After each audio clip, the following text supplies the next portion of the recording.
लखनऊ में आज जुमे की नमाज अदा की जाएगी। हालांकि जुमे की नमाज जो है हर बार अदा की जाती है, लेकिन इस बार इजराइल और फ़लस्तीन के बीच जो विवाद उपजा है, हमास जो आतंकी संगठन था उसने इजराइल पे हमला किया जिसमें कई सारे लोग मारे गए। बदले में इजराइल ने बड़ी कार्रवाई की जिसमें फ़लस्तीन के कई नागरिक सहित जो हमास क्षेत्र है उस पर बहुत सारे लोग मारे गए हैं। उसी को लेकर के लखनऊ में आज जो मौलाना है धर्मगुरु, उन्होंने ऐलान किया कि फ़लस्तीन के लिए दुआएं अदा की जाएगी। हालांकि मुख्यमंत्री ने कल सख्त निर्देश दिया था पुलिस को और सभी जिला पुलिस प्रमुखों को किसी भी प्रकार का उन्माद या बयानबाजी भारत सरकार का जो स्टैंड है इजराइल और फ़लस्तीन के प्रति उसको लेकर न किया जाए। मौके पे पुलिस के बड़ी संख्या में मौजूदगी है, पुलिस अधिकारी हैं। मुख्यमंत्री ने यह भी निर्देश दिया था कि धर्मगुरुओं से संवाद किया जाए, किसी भी प्रकार का बयानबाजी पोस्टर या सोशल मीडिया पे ऐसी चीज़ें ना आएँ जो भारत का स्टैंड है उसके खिलाफ जाए, नहीं तो सख्ती से कार्रवाई की जाएगी। फिलहाल इमामबाड़ा में आसफ़ी जो मस्जिद है आज उसमें जुमे की नमाज अदा की जाएगी। फिलहाल जो नमाज है वो करीब 12:50 के आसपास शुरू होगी। उसके बाद सभी नमाजी निकलेंगे और फ़लस्तीनी के लिए दुआ करेंगे। इसके अलावा लखनऊ में ईदगाह में भी फ़लस्तीन के लिए दुआ की जाएगी। फ़िलहाल नमाजी जो इमामबाड़ा सामने तस्वीरें दिख रही हैं पहुंच रहे हैं। थोड़ी देर में नमाज पढ़ी जाएगी। उसके बाद एकत्र होकर फ़लस्तीन में जो मारे गए नागरिक हैं या राष्ट्र को लेकर के जो घायल हैं उनको लेकर के ये नमाजी दुआ करेंगे। और इसके लिए पुलिस ने हालांकि व्यापक बंदोबस्त किए गए हैं। किसी भी प्रकार की अगर बयानबाजी होगी तो मुख्यमंत्री का सख्त निर्देश है कि सख्ती से निपटा जाए। किसी भी प्रकार का उन्माद या ऐसा बयान जो विवाद की वजह पैदा करे उसके खिलाफ सख्त से सख्त कार्रवाई की जाए। मस्जिद में आज जुमे की नमाज के बाद फ़लस्तीन के लिए दुआ की गई। नमाजी नमाज करके निकले हैं। अभी कल्बे जवा साहब दुआ कर रहे हैं। कई सारे जो नमाजी हैं वो मौजूद हैं। आज आप लोग फ़लस्तीन के लिए दुआ कर रहे हैं, क्या आप लोग क्या दुआ में ये कि हम फ़लस्तीन को उसका हक़ मिले और पिछले 50-60 साल से इजराइल जो है उस पर जुल्म कर रहा है, उनको बेघर कर दिया, कनातों में रहते हैं, टेंट में रहते हैं। अब और चूँकि इजराइल की टेक्नोलॉजी बहुत अच्छी है, भारत सरकार को हम नहीं कह रहे हैं, नरेंद्र मोदी ने जो है गलत काम किया इजराइल को साथ दे, क्योंकि वो इलेक्शन उसी के बेस पे जीतते थे इजराइल कंपनी का हैकिंग करके। अब अगर वो ख़त्म हो जाएगा तो ये तो नेस नाबूद हो जाएंगे। लेकिन हमास ने जो इजराइल के ऊपर अटैक किया उसको आप सही मानते हैं?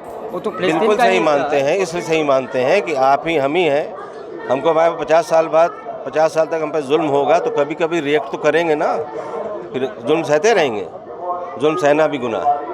उत्तर प्रदेश सरकार ने कहा जो भारत सरकार का स्टैंड अगर उसके खिलाफ कोई भी फ़लस्तीनी या इजराइल पे बयान देता है या चीज़ें करता है तो उस पर कार्रवाई की जाएगी। आज आप लोग फ़लस्तीन के लिए दुआ कर रहे हैं, तो क्या उत्तर प्रदेश सरकार ने जो कहा है उसके खिलाफ ये चीज़ें नहीं सर, कोई दुआ करना कोई गलत थोड़ी ना है। और मजलूम के साथ खड़ा होना, हम लोग सैयद हैं। हमारे सिस्तानी साहब ने कहा है कि अगर हम उनका कुछ कर नहीं सकते, साथ नहीं दे सकते, तो कम से कम दुआ तो उनके हक़ में कर सकते हैं। और आज भारत की मीडिया ये कह रही है कि आतंकवादी हैं सब लोग। अगर गांधी जी ने देश आज़ाद कराया था, अपनी ज़मीन के हक़ के लिए अंग्रेज़ों से लड़े थे, क्या वो आतंकवादी थे? ये भारतीय मीडिया जो कह रही है ये सब आतंकवादी हैं, इजराइल का साथ दे रही हैं। गांधी जी, नेहरू जी, शुरुआत तो हमास की तरफ से हुआ जो चीज़ें 75 साल से वहाँ लोग मरते चले आ रहे हैं, तो आज तक भारत की मतलब मीडिया ने क्यों नहीं दिखाया?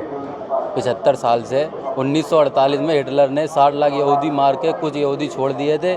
ये आगे चल के देखे कि हमने ये यहूदी क्यों मारे थे। तो आज उन्हीं के फ़लस्तीन के नागरिकों के लिए जिनकी यह मौत हुई है या जो घायल है या उस राष्ट्र के लिए आप लोगों ने दुआ अदा की? हाँ बिल्कुल, उनके दुआ के लिए आज आप लोगों ने दुआएं अदा की फ़लस्तीन के लिए जो लोग वहाँ मारे गए या राष्ट्र के लिए।